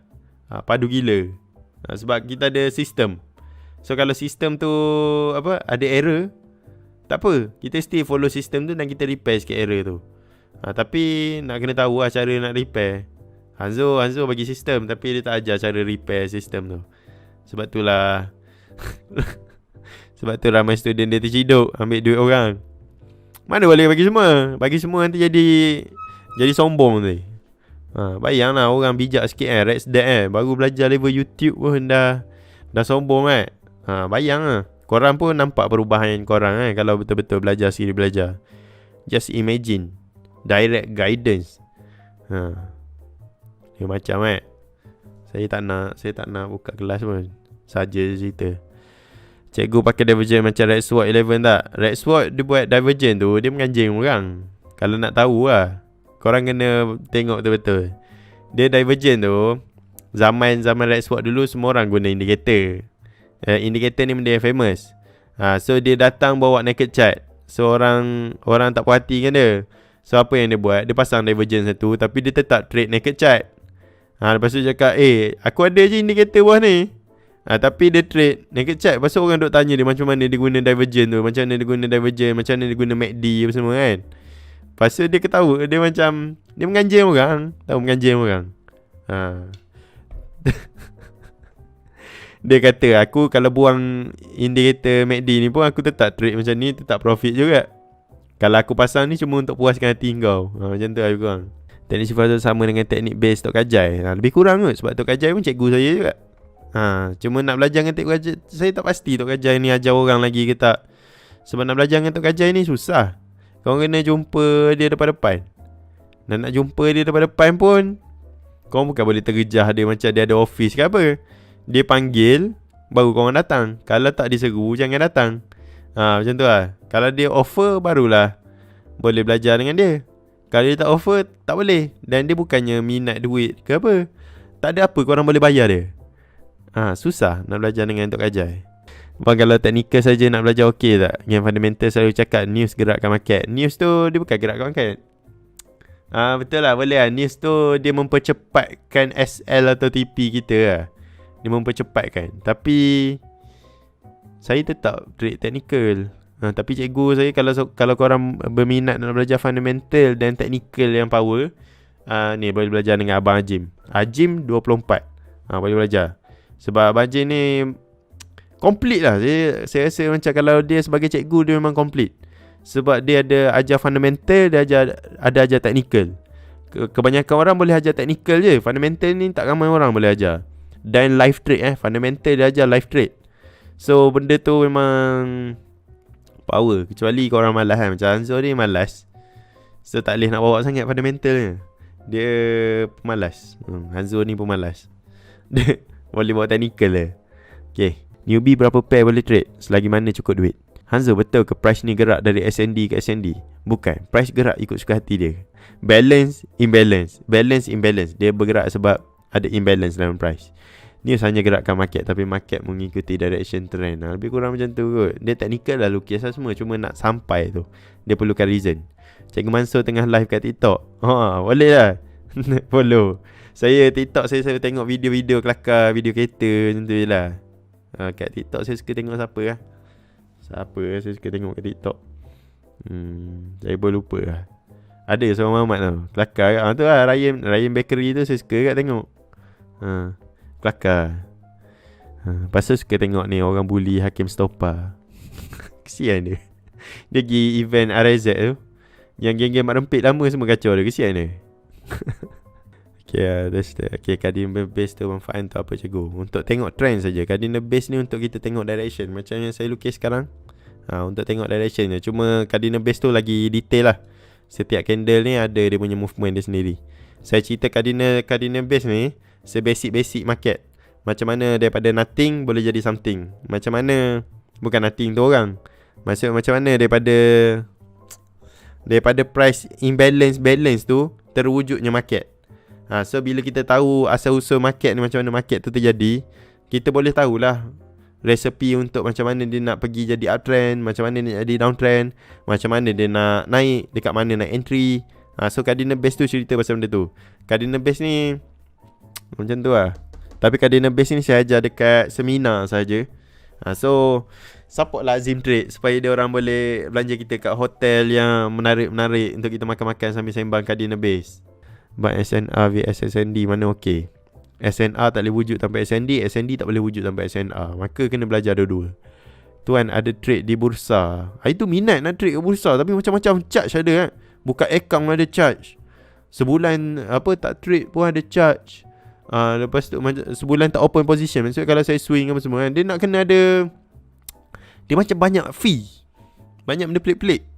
Saya tak minat Lepas tu saya tak jadi, saya close account.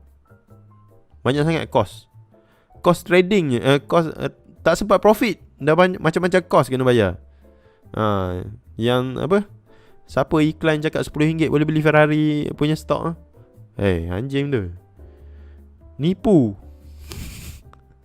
Banyak nak kena bayar.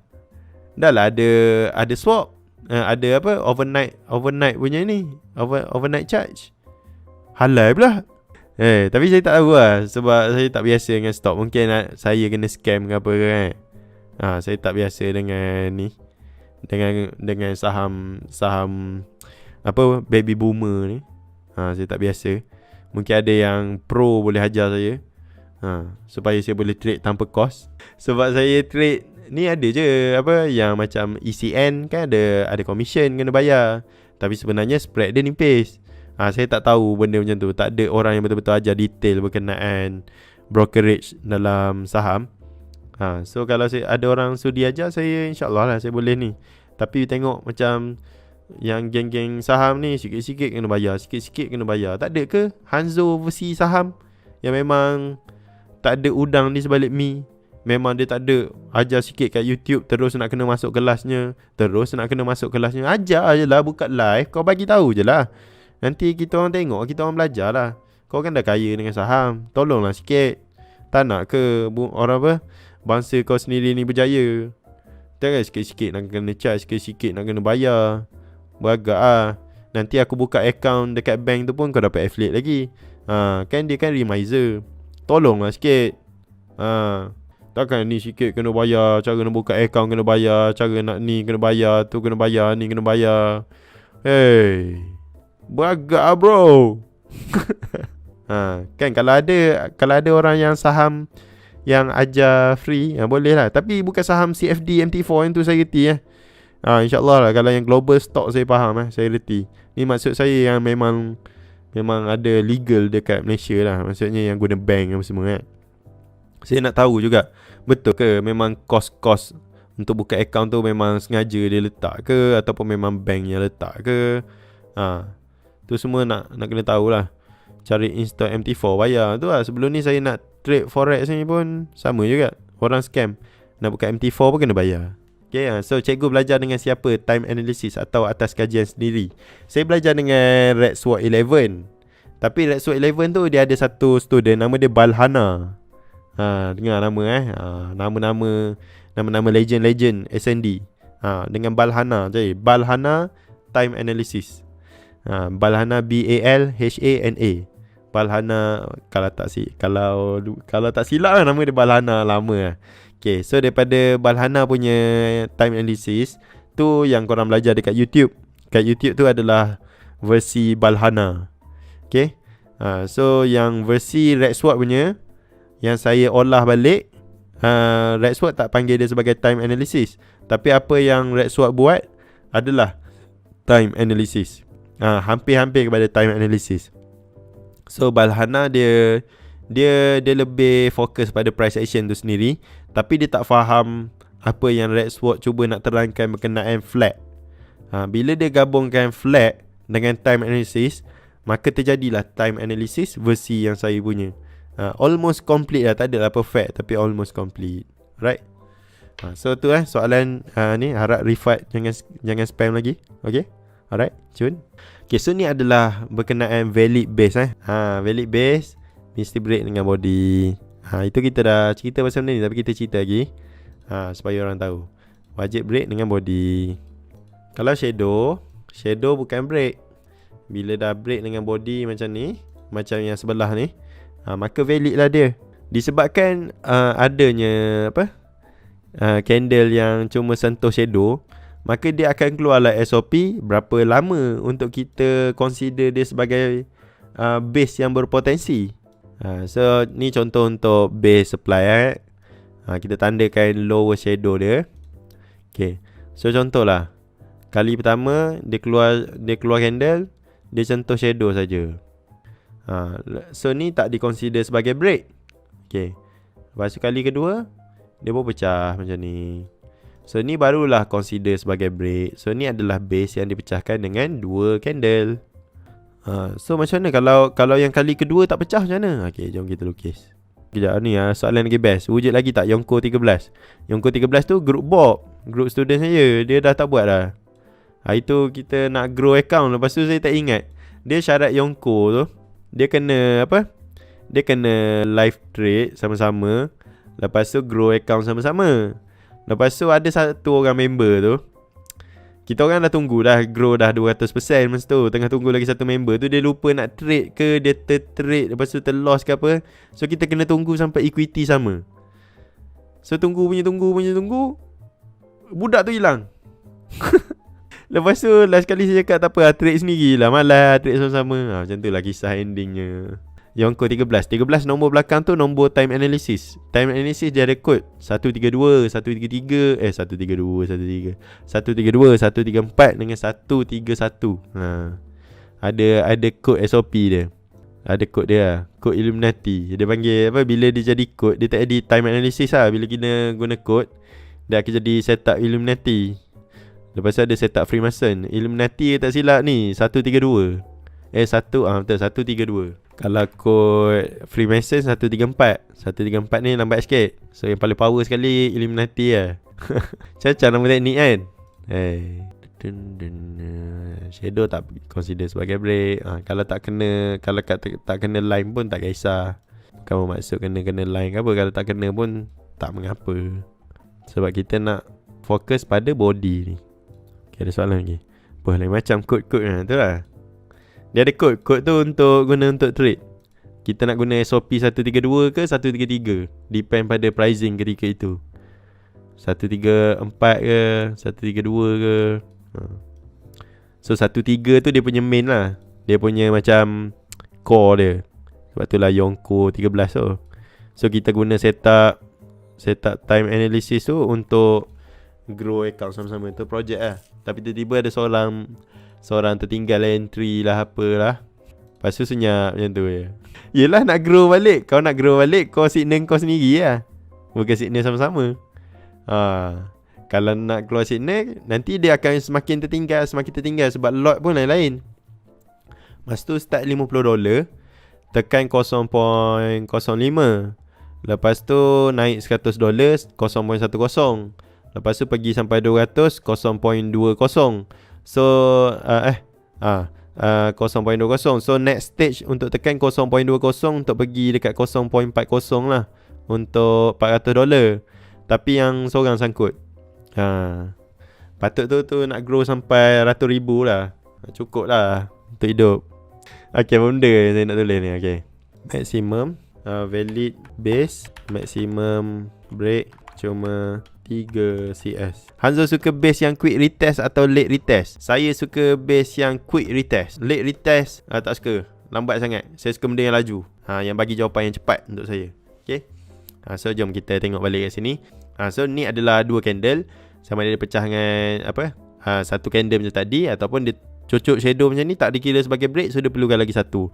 Tapi maksimum cuma 3 candle sahaja. Tak boleh lebih daripada 3 candle. Sebab lepas lebih daripada 3 candle, dekat sini dah jadi benda lain lah. Dekat atas ni, ni 3 pun dah berisiko sebenarnya. 3 pun dah berisiko, tapi masih boleh ambil lah. Tu last chance lah.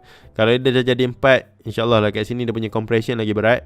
So kemungkinan dia adalah setup untuk buy, bukan setup untuk sell. Ataupun bila dia kembali semula, ni dah jadi ignored CP, ataupun compression yang telah di-ignore, dan dia akan jadi satu tempat di mana akan berlaku vacuum. Akan jadi satu sedutan akan berlaku kat sini. Sedutan akan jadi satu suction. Macam orang tengah terbang kapal terbang, lepas tu tiba-tiba korang pergi buka pintu dia akan jadi sedut, zup, terus naik. Masa tu korang punya sell limit apa semua, zup, hilang terus. Not enough money, ataupun margin call. Okay, so untuk berkenaan dengan 3 ni, ada satu lagi kriteria dia. Cikgu explain odd enhancer base Sam Seddon. Odd enhancer ni lah, ni yang korang tengah belajar ni, odd enhancer lah. Tapi bukan yang poor ni lah. Odd enhancer ni korang tak belajar lagi lah. Maksudnya nak tahu poor quality, good quality, best quality punya base. Yang tu deep sikit, kena belajar yang basic dulu. Okay,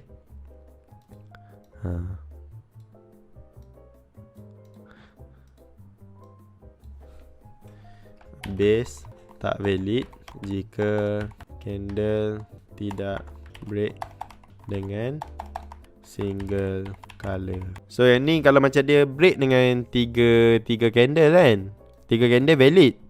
Tapi apa masalah yang berlaku adalah dekat sini, warna biru ni, kita tak boleh ambil dia sebagai base sebab dia dah kacau bilau dia punya sifat. Kita nak sifat dia satu, drop ataupun rally. So kat sini ada drop, rally, drop. So dia tak boleh jadi base. Contoh dia datang daripada atas. Contoh dia datang daripada atas, dia tak boleh lah jadi drop, base, drop. Sebab dia adalah drop, base, drop. So dekat yang kita boleh ambil adalah dekat sini. Ni adalah base yang kita boleh ambil lah. Tapi sebabkan kita nak gunakan yang base yang ni sebagai dia punya dia punya main dia, tak boleh lah. Sebab apa? Ada color yang berbeza. So kita nak dia sifat yang sama. Sebab dia kita belajar sebelum ni, kita nak menentukan, kita nak dia punya sifat. Dia nak dia punya sifat. Okay, kalau buy sama tak macam Hanzo tunjuk sekarang? Sama saja. Kena make sure semua ni sama color. Kalau dia pecah, mesti semua sama color. So dia datang pada atas, drop, base, rally. Dia nak jadi drop, base, rally kan. Tapi ada merah. Ada merah dekat sini. Mana? Sekejap. So dia ada merah dekat sini, menyebabkan dia tak boleh jadi drop, base, rally. Dia jadi drop, base, drop, rally. Betul lah, dia jadi drop, base, drop rally. Dia nak drop base rally. Tak boleh sebab dia color yang berbeza. Okay. So ni kita bincang sampai sini dulu nanti kita sambung lagi minggu depan. Ada 3 jongkong emas untuk 3 pemenang. So ada 3. Saya mula-mula nak beli jam. Korang rasa hadiah apa yang okey sebab saya tanya macam aduh. Ada yang minta gaming tapi duit tak cukup kan. Kalau korang ada 1,000 kan, korang nak beli hadiah apa? Kalau korang jadi saya, ke korang nak beli macam jam? Saya tengok hari tu ada jam macam jam smart sikit jam Solvis at Titus. Kalau saya beli yang tu, dapat 1 jam je. So 1 pemenang je. Kalau saya beli G-Shock dapat 2. Tapi macam dia orang nak jual balik susah lah. Contoh ada orang nak guna duit, ada orang perlukan duit. Kalau dapat lucky draw menang duit, alangkah bahagianya dia. Tapi kalau saya bagi duit, sponsor lah tak best. Kalau setakat bagi duit, aku boleh bagi duit ke orang Zo. Aku nak at least bagi dia orang barang. So saya rasa barang yang saya boleh saya boleh beli dalam bentuk barang, dan orang dalam masa sama boleh dapat manfaat kalau dia perlu guna duit. Masa macam terdesak ke apa ke kan, dah perlu, dia orang boleh jual lah. Ni ada jongkong emas. Make sure kalau bila korang jual balik tu, ada resit belakang ni. Make sure bagi resit sekali. Kalau tak nanti harga jadi lain. Ni ni saya beli dekat dekat Tome. Dekat KLCC. Okey lah. Itu ada gambar bunga raya. Tengoklah okey ke? Gold bar nice juga. Tab iPhone. Barang sentimental value daripada Hanzo. Tu lah barang sentimental value. Bagi saya rasa saya suka bagi jam. So jam tu korang pakai, contoh korang pakai G-Shock yang saya beli kan. So G-Shock yang beli tu, tiba-tiba one day korang memang betul-betul dah berjaya dalam trading, korang dah boleh beli sampai jam harga rumah, harga kereta kan. Saya ada jam harga kereta, student saya bagi hadiah. Mana? Ni student saya bagi. Ni jam dia. Saya tak beli sendiri, saya mana ada duit. Ni mana? Nampak? Okay. Ni jam ni boleh beli kereta sebiji. Yang jam saya tengah pakai ni murah juga. Tak ada murah. Ni pun student saya bagi. Jam ni. Jam ni harga dia boleh beli kereta. Boleh beli kereta. So one day kan, korang mula-mula start pakai jam Hanzo bagi G-Shock. Hari tengok jam, okay, pukul 5 pagi. So start dah kerja, start dah lukis apa semua kan. Lepas tu at a certain level, korang dah income korang dah ratus-ratus ribu. So dah tiba masa korang untuk pakai jam 10,000 punya harga. So korang pun beli lah jam 10,000. Mungkin korang beli Rado ke kan, Rado ke, ataupun korang beli tag hire kan. So masa tu dah nice lah. Korang ada jam 10,000 yang korang beli sendiri, guna korang punya guna ni. Lepas tu bila korang punya income dah naik 1 juta, korang dah boleh start cari yang jam around 50 ke 100 ribu macam tu. Okay, so bila korang cari 50 ke 100 ribu punya jam, korang tengok jam, okay. Lepas tu korang dah naik sampai level 10 million ke atas, 10 juta, korang punya duit dah 10 juta ke atas, korang pun dah start tengok Audemars Piguet. Korang dah start tengok Patek Philippe. Patek Philippe mahal sangat kan. Rolex ke apa ke. Lepas tu nanti korang tengok balik, it's all started here. G-Shock Hanzo bodoh kan. Aku belajar dengan Hanzo ni, aku dah boleh beli macam-macam. Aku dah ada rumah semua kan. Lepas korang tengok balik, macam dia tu nostalgia. So, tapi ni pun sama juga. Aku ingat dulu aku dapat menang lucky draw, aku dapat jam, hari-hari aku pakai kan. Dapat rasa semangat. Hadiah daripada orang yang pernah berjaya dalam bidang ni kan. Mungkin dapat aura dia sikit-sikit ke. Macam tu lah lebih kurang kan. Jam Ultraman pun nice juga. Saya ada lagi jam Ultraman ni. Bateri habis. Aduh, anak saya baling, lepas tu bateri terburai. Aduh. Kalau korang ada RM1,000, apa korang nak beli? Kalau korang, sebab Azim dia akan bagi setiap bulan dengan cerita lah. Ada orang impact daripada ni. Macam beli rumah kan. Beli rumah, ada yang beli rumah tiba-tiba naik OPR ke berjadah tu kan. Lepas tu installment bulanan naik. Macam saya, installment bulanan saya pun naik juga. Islamik. Saya ambil Islamik, tapi dia naik kan. Islamik. So naik juga, tapi bagi saya macam tak terkesan sangat. Tapi bagi setengah orang naik 100, 200, 300 macam tu, terkesan juga. Saya rasa lah. Sebab ada orang sampai jimat nak makan sebab semata-mata nak ada rumah sendiri. Padahal tak perlu pun beli rumah. Tak ada siapa-siapa peduli pun kau ada rumah sendiri ke tak. Kalau kau sewa rumah, kalau mahal, boleh pergi sewa tempat lain. Kalau tuan rumah tu cakap jangan pergi, nanti tak ada orang nak menyewa, tu hal kau. Siapa suruh kau naikkan harga sewa? So dia tak jadi naik harga sewa. Tapi nanti kesian pula dekat tuan rumah tu. Dia pun nak kena bayar bank. Dia pula yang kena ikat perut. So sebenarnya saya nak cakap lebih nanti orang hartanah marah pula. Tapi fikirlah betul-betul. Kalau kita beli kereta, kita boleh bawa kereta tu pergi mana-mana. Kita boleh guna macam-macam untuk kereta tu. Tapi kalau rumah, korang akan terperak kat situ je. Kalau tiba-tiba korang kena pindah kerja tempat lain, rumah yang korang dah beli tu terpaksa sewakan kat orang. Tapi kalau korang dah beli rumah yang harga juta ke ratus ribu, yang kalau korang nak sewa kat orang pun orang tak sanggup nak menyewa, last sekali korang kena sara benda tu lah. Okay, bang, boleh terangkan teknik yang bistro guna untuk flip account sampai 100,000? Kau pergi tanyalah budak tu macam mana dia flip sampai 100,000. Ni apa benda soalan ni? Masih screenshot. Saya screenshot. Dia punya soalan tak beragak. Benda ke soalan? Tak apa, janji dia soalan kita kan nak habis saja. Okay, just for Zah ni, dia tanya, bang, boleh terangkan teknik yang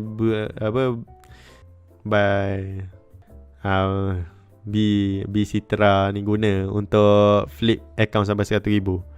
Kau pergi tanyalah budak ni. Kau tanya aku kenapa? Hanzo, macam mana Hanzo grow account 150,000? Nanti saya cerita. Kan saya guna swap zone, kan saya dah share. Tanya benda yang betul sikit. Kau gila tanya dia. Kenapa tanya saya? Saya mana tahu. Okay. Murid CMS. Okay. Kalau Cikgu Mansur punya murid, tak tahu lah. Sebab kadang-kadang belajar dengan Cikgu Mansur, studentnya evolve. Dia kefahaman berbeza-beza. Dia akan ada something different. Tapi kalau dia copy one to one Cikgu Mansur, baik belajar dengan Cikgu Mansur. Dah dia belajar dengan Cikgu Mansur. Okay. Cikgu di forum Forex Factory yang di Let's Watch yang membahaskan time analysis di nombor berapa? Gila ni soalan ni. Ni lagi power soalan ni. Beragak lah. Kau tengok soalannya. Lain macam. Soalannya memang betul-betul lain macam. Dia soalan lain macam ni kita kena tengok sama-sama supaya kita dapat berfikir. Sebelum kita nak tanya soalan tu, kita fikir, soalan aku ni bijak ke tak? Cikgu di forum Forex Battery yang pasal red sword tu membahaskan time analysis, muka surat berapa? Kau ingat aku Zaki naik ke? Chapter 21, page number 2, row number. Kau ingat aku boleh hafal benda tu? Beragak lah. Pergi cari sendiri. Aku dah bagi tajuk buku, dah bagi tajuk website, kat mana nak cari daripada muka surat pertama sampai habis. Beragak betul lah. Boleh tahu nombor muka surat berapa kan? Saya bukan Zaki naik bukan semua orang boleh jadi Zaki naik. Saya Hanzo turun. Panggil saya Hanzo turun. Tak beragak soalan ni. Tak ada lagi tak beragak lah. Macam mana buy Citra tu grow account 100k USD? Kau pergi tanya dia lah. Kau tanya aku apa? Apa benda? Apa buy Citra makan tengah hari nanti? Kau pergi tanya dia lah. Kenapa kau tanya aku? Dah sakit otak. Dah krem. Otak krem. Jadi itu saja untuk live kali ni. Kita jumpa lagi minggu depan kot. Okay, insyaAllah. Assalamualaikum. Bye.